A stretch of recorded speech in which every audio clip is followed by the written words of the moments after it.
All right. Yeah, so to conclude the session, Sebastian and I will present how we can leverage open standards, multiple shooting, and neural model autocomplete in QSP workflows. So we will start out with a very coarse-grained QSP modeling pipeline to bring everybody on the same page. Then we'll explain core features such as PE tab import to specify objective functions, calibration, and VPOP generation. And then Sebastian will carry on with explaining our extended features such as multiple shooting and neural model autocomplete. So one of the coarse-grained QSP modeling pipelines, they typically start with defining an inverse problem. And you can see that the inverse problem doesn't, like the objective function for this inverse problem typically doesn't look very nice. We have like parameter unidentifiabilities in these huge QSP models. Then second step would be to optimize this problem. And you can see here that we have a couple of different points, for instance, that we want to find.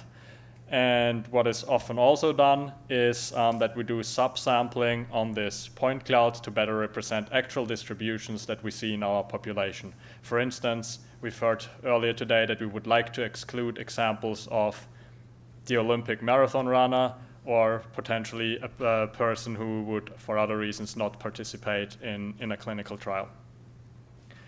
Once we have done that, we can visualize our results.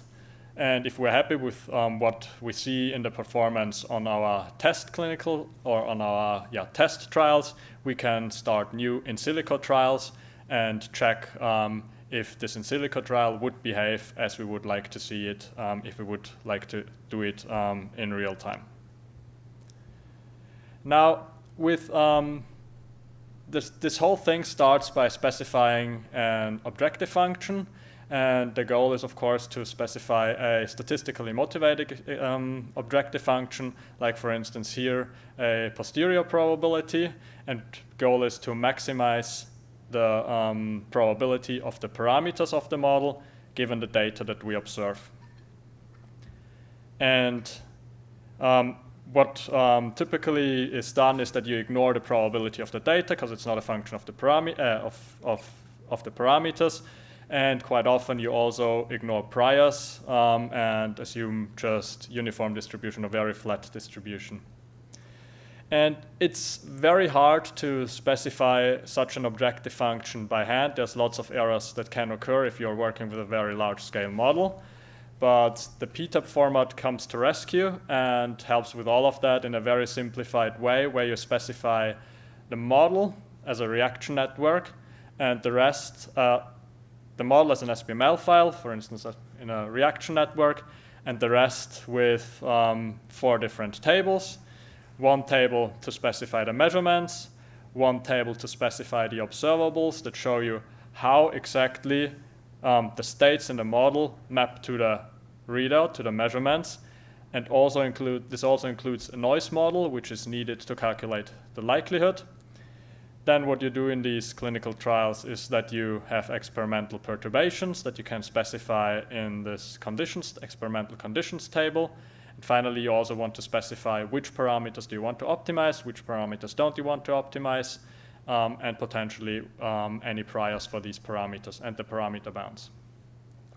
So you wrap all these files together in a YAML file that points to the location of these files. And then what we are doing is, we read in automatically from these files our objective function. Additionally to the PTAB standard, we allow for dosing, because this is a feature that our clients often request. And we also allow to replace the SPML model specification with a modeling toolkit specification. We've tried this out, for instance, on a breast cancer model, where we see that generating this objective function is just really one line of code once we have described everything in our tables and in our SPML file. We can calibrate this, we can generate a virtual population with this, and we can plot this virtual population. So the plots for this cancer model are shown here. We've simulated 4 trials. and got decently good fit for 50 different patients. So this is kind of the standard features, and Sebastian will carry on with the extended features. Hello. So now let's move on to more complicated cases. So as you might have seen earlier, the calibrate function used an argument to their single shooting. So what does this mean is that when you solve the ODE and compare to the data, you just have one long solve that can respond to your time series data. But what if your time series data looks like this? In this case, it's very hard to not get stuck in a local minima, and also you might have complex dependencies between your trials. So you might have a trial that does your system to steady state, and then you use that in something else, and then you use the result in something else, and you can have complex hierarchies of trials. So one solution for this is multiple shooting. So instead of just using one entire long solve, you can divide the time series in multiple groups or segments, and each of them is then individually fitted, and we impose a continuity between them. So how do we do this in Puma's QSP? We have the multiple shooting method, and you might want to expand on this because you want to maybe configure how each of the segment is optimized. So you can have different optimization.jl optimizer with all of the supported options, like you might want to change any parameters of that, or you might want to do this in parallel because this introduces a lot of initial conditions to your problem, so you have to solve a much harder problem, so you can use parallelization.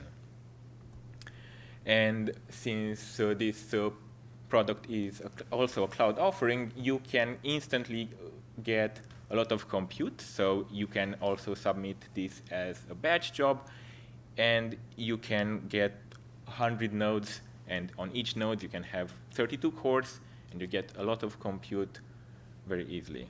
And as I was saying earlier, this is also composable with the calibration method. So if you want to do a virtual population in which each of the patient is calibrated using multiple shooting, this is just a matter of specifying that, okay, I want to use multiple shooting, and then I also want to parallelize also this fact. So you can get nested parallelization.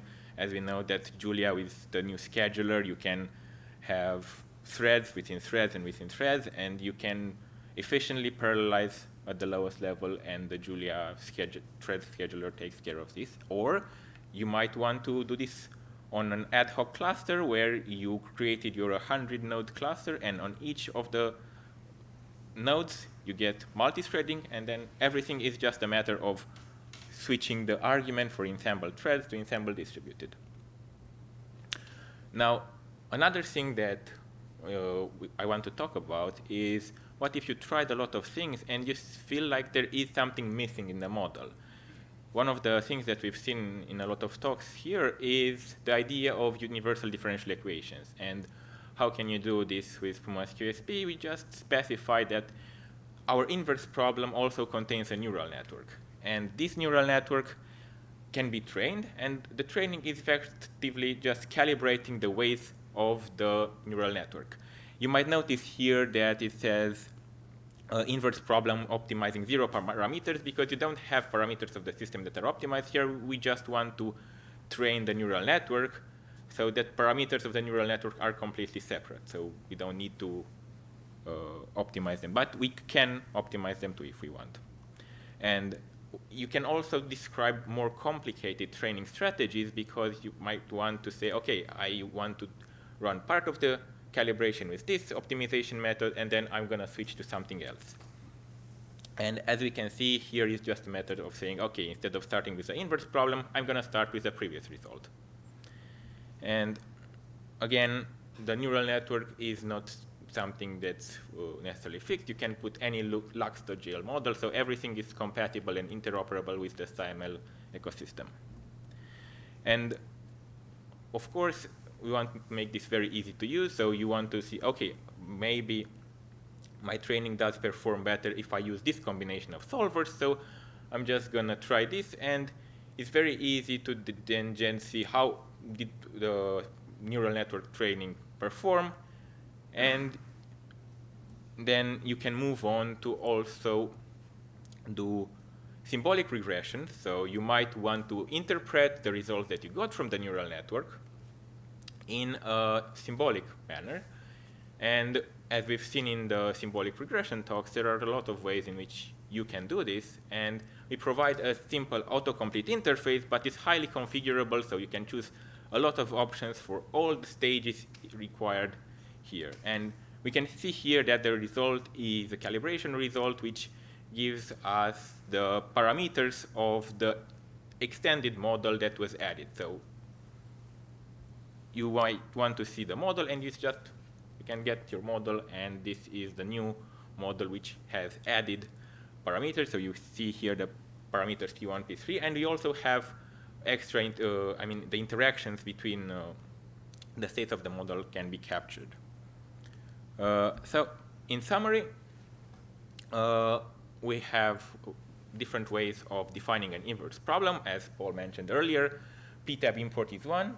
Puma's QSP also has an API with trials, and this is what we saw in an earlier presentation. And then after we have an inverse problem, we can do various things like calibration, virtual population, and model autocomplete.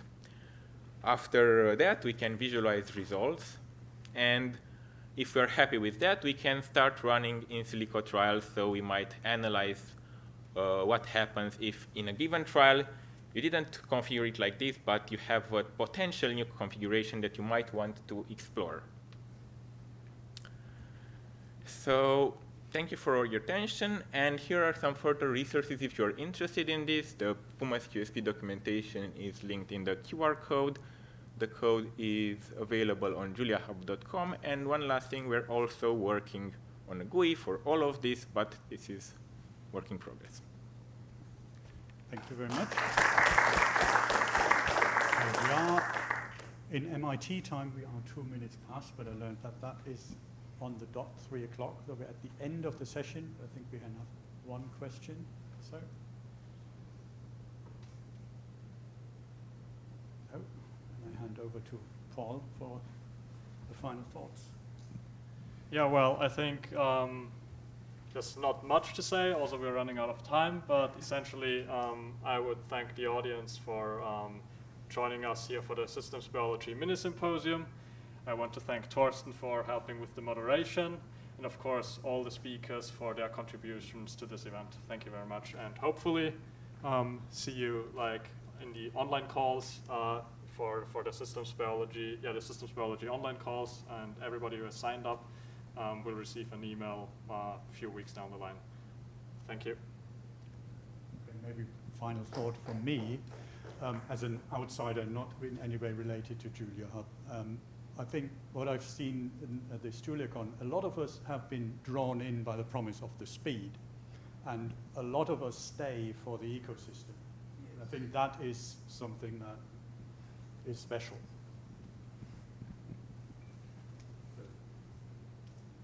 Thanks a lot.